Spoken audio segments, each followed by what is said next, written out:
11 weeks to go in your SuperCoach season. And speaking of 11, is that how many trades you've got left? Is it more or is it less? Comment below and let me know how many trades you've got left after the moves you make this week.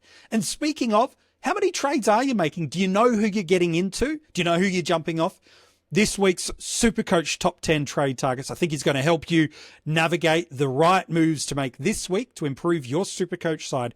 Whether it be a league or a ranking focus, we are here to help you. Let's jump in. My number one trade target this week is a player that I'm pretty sure you're keen to get your hands on, and this week is as good as any. Zak Butters is my number one trade target. He's just over 560,000, going at an average of 120 plus. If it weren't for that really unbelievably poor score sort of 5-6 weeks ago out of nowhere, we wouldn't have him anywhere near this attainable. But bad scores, when you don't own them, are great outcomes for us. Look, 8 of his 9 games this year have been triple-digit scores. He's got some monster 130, 140, 150 type of ceiling about him. And he's down 85,000 on his initial starting point.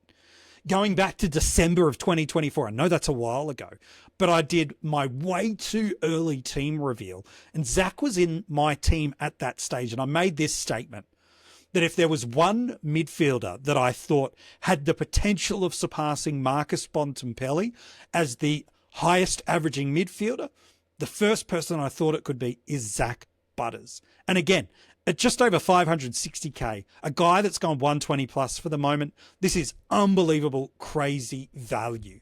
Yeah, he could be cheaper, but probably won't be this week. Now, he was meant to get tagged into oblivion last week by Bedford. It didn't happen. Dished up a really nice score. And when you look at the next 3 weeks, you could tell yourself the same narrative that he's going to get tagged into oblivion.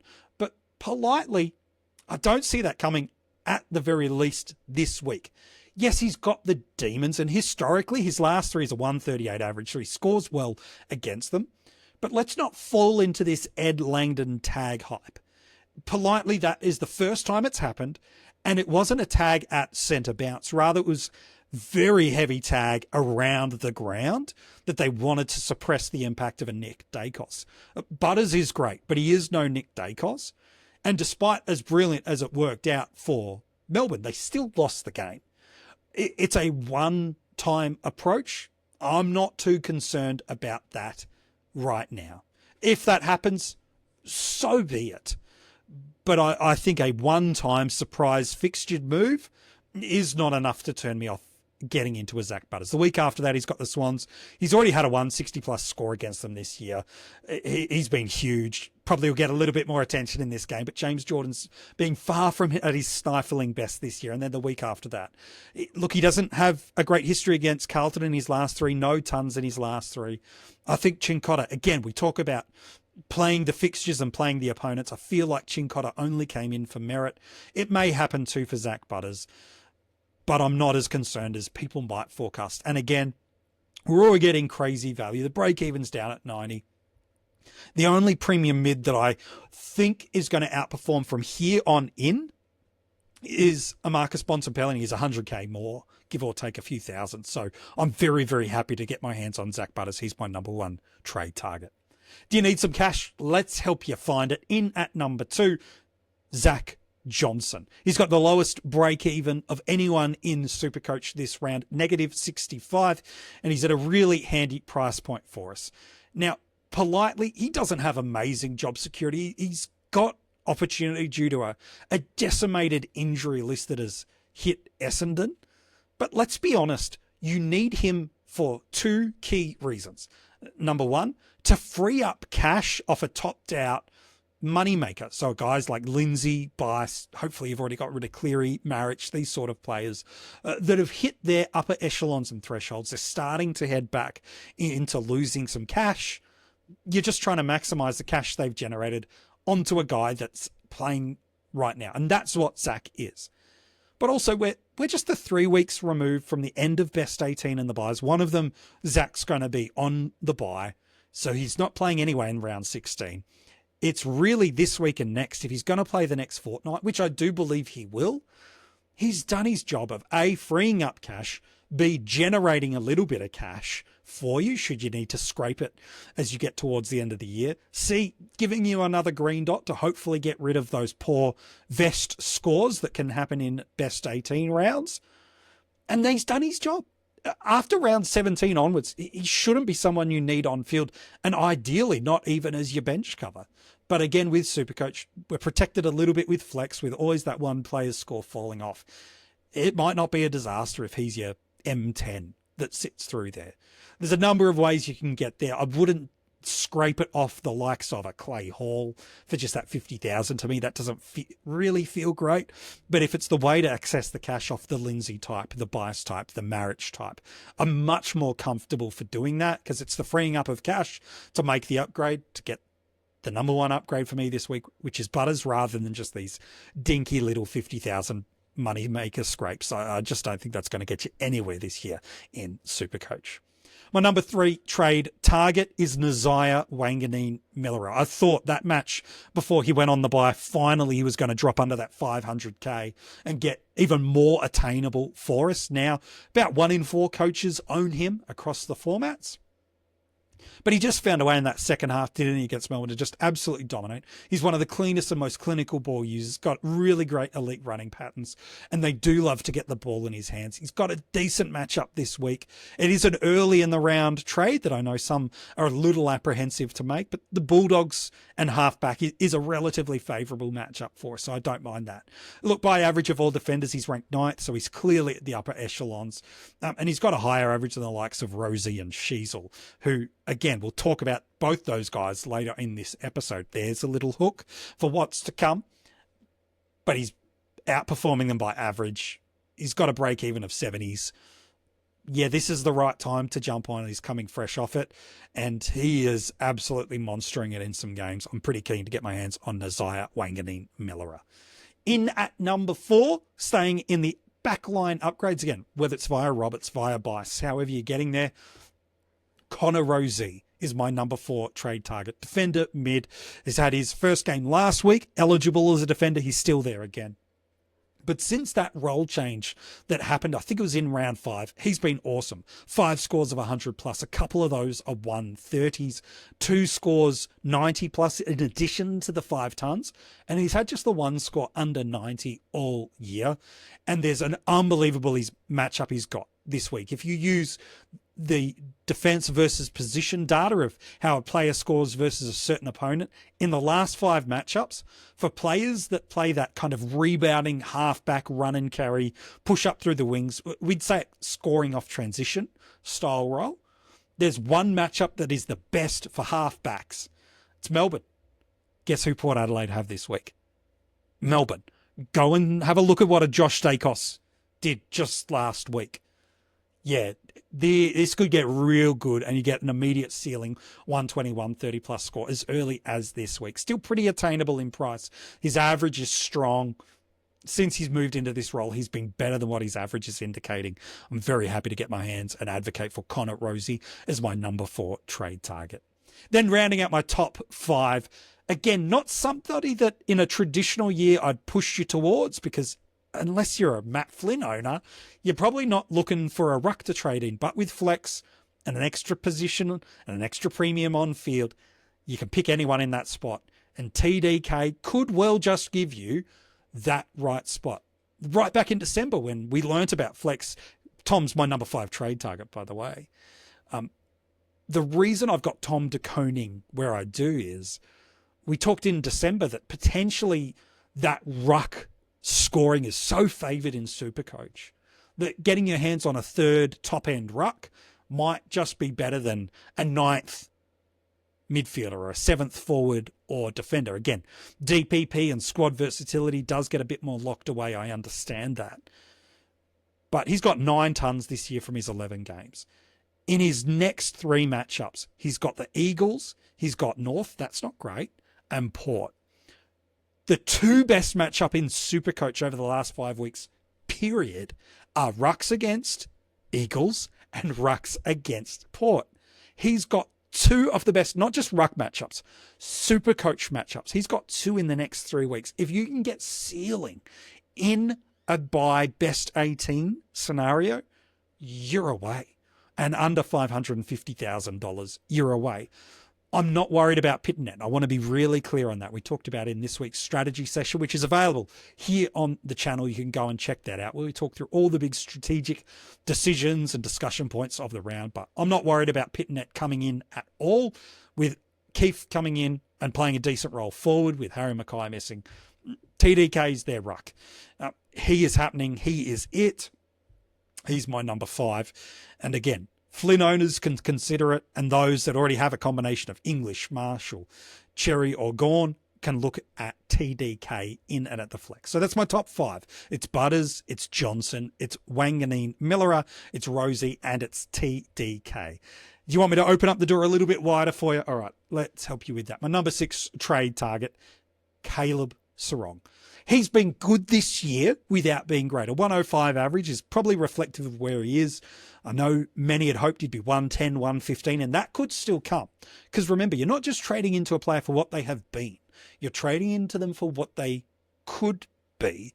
And he's got some pretty decent matchups kicking off and connecting off with this week. His last 3, they play North Melbourne this week. His last 3, he's got an average of 120. The last time he played them, he scored a 141. And the number 2 easiest matchup for inside mids over the last 5 rounds in SuperCoach is North Melbourne. He's just had the one score under 97 all year, and he's just had the one score of 120 plus all year, which was a 142 in round 5 against the Bulldogs. So he's not been bad. He just hasn't had the ceiling yet. But as games slow down, as weather and more contests and more tackles and more contested footy and more stoppages potentially start to come into the game, at least on the eastern side of the country games, this could be good news for Caleb Serong. He's got a great matchup this week, and under $550,000. I like the value that Caleb Serong offers. At number 7, I think probably 3 of my next 4 land on the controversial side, and I'm happy to talk you through why. My number 7 trade target is Harry Sheezel. Yes, he was great on the weekend, just gone. The first quarter and a bit was not, when he was deep forward pocket in the first quarter and then spent the first half of quarter number 2 on the bench for 12, 13, 14 minutes. Why? I don't know why. But let me talk you through why Harry's important. Again, just over 500,000, got a break even of 98. So right on that spot and an average of 103. So you're getting him for fair value. Here's what I'll tell you. He's already dropped 131,000 from his starting price point. He's had 4 scores across the year of 1, 10, 20 plus. He's the 61st most expensive player in the game and 16th most expensive defender. So you're not paying up for him. But inside the top 1%, he's owned by 80%. And so if you're genuinely thinking you're a chance of winning SuperCoach, getting the top 100, getting the top 1,000, he's the guy that if his scoring can hold that 105 range at a $500,000 price point with such high ownership, I'm finding it hard to say no to that. Again, defender mid, so you've got squad versatility across your 3 lines of defensive midfield and your flex position. And he's not moving back into that distribution playmaker role off halfback where he was Mr. 120. But if that role that he evolved into in the second half holds, it doesn't matter. Because where he sucked for us last week in scoring and the few weeks prior was deep forward 50. How did North Melbourne win the game just gone? Well, pretty simply, they put their best ball users in positions to impact the game. They funneled the ball much more through a Colby McKercher off halfback than they have. It was the first game he's played 100% defence all year. We'll talk about him soon, by the way. But Harry played a little bit higher and, while didn't really pick up much of a centre bounce midfield presence, he moved up the ground and added some volume as an additional midfielder around the ground, playing that high half forward link-up role that players like a Brian Myers have been doing so well this year. Dylan Moore previously was becoming the extra mid. Well, Harry's in that spot and he got a high volume of ball off the back of it. Yes, his good score last week was against the Eagles, but if he's in that role, and North Melbourne are talking about role stability over the back half of the year, I'm not too sure I want to pass up on a guy that's at 500k, 80% ownership in the top 1%, and can pop a 130, 140 with relative ease and skill set. Yeah, it might be the time, friend, to get your hands on Harry Sheezel. Let's hit my last three. I'm going to stay in the North Melbourne lane. Colby McKercher, def mid as well. 144 last week. He's had only a handful of SuperCoach tons, but they've only come against 2 teams. And one of those, want to guess who it is? West Coast. But here's the thing. He's under 400K. There's a couple of ways he actually creatively does some money moves for you. If you've still got a Riley bias, you drop less than 100K, like 90K, bang, you're there, you're into Colby McKercher, and it can become your floating option at D7, M9, and flex across the end of the year. He's not someone I'd ideally love on field, but under 400,000, there's value. If you're wanting to move off Ned Long at his buy, you can hold him a little bit longer if you wish. But if you want to move off him now, you make $80,000, and that doesn't sound like much, but people are looking at scraping money off, gosh, a Clay Hall to a Zak Johnson and feeling that's a good move. Well, it's 50K. It's not really worth it. Whereas this is, you're making money at a comparable speed and you're getting someone that's fieldable for the next couple of weeks. Whereas, again, no shade on Johnson. In 2 weeks' time, not only is he on the bye, but when all the cavalry come back for Essendon, I know we don't need him from round 17 onwards, but it's a probable red dot. McKercher's playing. And if they're holding true, and this is the key variable, if they're holding true to the narrative that we are going to hold positions for the back of the year, if he's in this defensive rebound role, all of a sudden I've got confidence in a high 80s average, regardless of the opponent. And to get that at under 400K, pair it with a guy that's probably my number 1 trade target of the week next week. You know who I'm talking about. Comment below if you've figured out who I'm talking about pairing at D6, D7 with next week. You know who I mean. It could be a right and fair play. He's my number 8 trade target. And a go full trio of Roos. Why not? And again, on the same premise of role holding, my number 9 trade target is Caleb Daniel. Just over 450,000. Still 54% of the comp own him. I know a lot of people have jumped off, but still plenty of room to jump back on. In the last 3 weeks that Harry Sheezel has had his role change forward and mid, he hasn't taken a kick in those 3 weeks. He is averaging 106. That puts him inside the top 10 for forwards in the last 3 weeks and under $450,000, or just a fraction over, should I say. So to get that with no more buys to come, go for it. Here's my big waving flag on this. The role stability. He, of all the players that I've mentioned, of Sheezel, of McKercher and Daniel, is the one I like the least, because this one is the least helpful to North Melbourne's game style and progress as a club. Sheezel impacting the game forward of the ball makes sense. McKercher getting his hands on the ball, setting up the play, building confidence at the top end. It gets sense, but Daniel, it stunts Hardiman. It stunts what potentially McKercher could do. I don't love it from a pure football sense, but in a pure SuperCoach sense, it's awesome. And so if the role holds, and this is why he sits in the spot of the top 10, because the big if North Melbourne have said they're going to hold positional stability over the back 3 months of the year, but I can see where they just jump off, because Caleb as a person, fantastic, premiership hero at the Dogs, but he's not really helping this club move forward in this role. But for SuperCoach, we don't care about that. We just care about what he can score for us this week. I think if he can hold this role and it stays stable at just over $450,000, this is great value for a potential top 10 forward on the run home and an absolute bargain price. And then one last one. I'm just going a little out there. He's under 500,000. My number 10 trade target, Jason, the franchise, Horne-Francis. Yeah. Look, his break even says don't go there this week, and I actually totally get that. 155. I get that you don't go there this week. Now, he does have an average of 132 in his last 2 games against the Demons, who he's playing. So again, still dropping a bit of cash, but ceiling matters maybe more than 10,000 to you, doesn't it? Here's why I'm interested, and here's why you've got room to wait a week. I'm interested this week because if you're in the top 1%, he's very unique. Now, he's down to 20% ownership overall. He's dropped 50,000 owners over the last month It's unbelievable. And he's just not even 1 in 5 sides in the top 1%. Only 18% in that top percent have Jason Horne-Francis, who on his day can hit a 130, 140, 150 on anybody. So that's where kind of the interest is, oh, he's pretty unique in the top.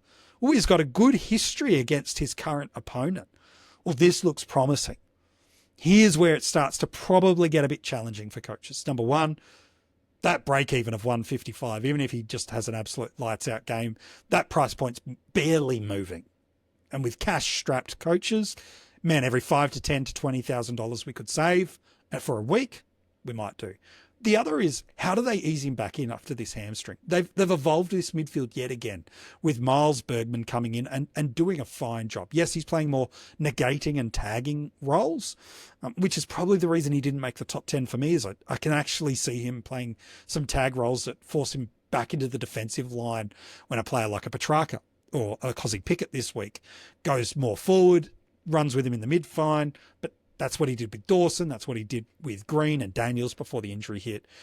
That's a little bit of a flag, is what is this midfield mix? And do they ease the Hornet back with a little bit more forward time? They're still not really that powerful forward of the ball. And Jason Horne-Francis is a really viable target. Whether that's the move they make or not, I'm not too sure. Whether the break even is concerning for coaches, I can totally understand. But if you want to get back into someone I am genuinely convinced over the next 10 weeks and the 11 weeks total of the season will be a top 6 forward from now to the end of the year, I'm very confident in that comment. You can get him ahead of the pack. You're maybe paying 20,000 more, 10,000 more. But if you pop that 132 type ceiling that he's got in his last 2 against the D's this week, whew, you're ahead of the pack. You might lose a few $1,000s, but you've popped a really nice ceiling and he's unique across the format. So those are my top 10 trade targets. Did I mention any of the names you're wanting to trade into this week? If I did, you have to comment below and let me know what your trades are and like the video. That's the deal. If I say one of the names you're trading into, you got to give this video a like. If you are making some trades, I'd love to hear about them and how many you've got left too. Comment below and let me know. And if you haven't subscribed to our channel yet, make sure you do so. It's a small, simple thing that you can do, but it makes a huge impact for us here at CP. Thanks so much for tuning in. Thanks so much for liking the video and getting around the channel this week. We wish you well. We hope you nail your VC early in the round. So you just put that C on one of your blue dots and life is looking good.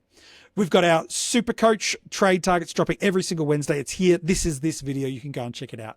AFL Fantasy trade targets lands early in the week. That is on the channel, as well as the strategy session. Those episodes are all out on the channel. They land every single week.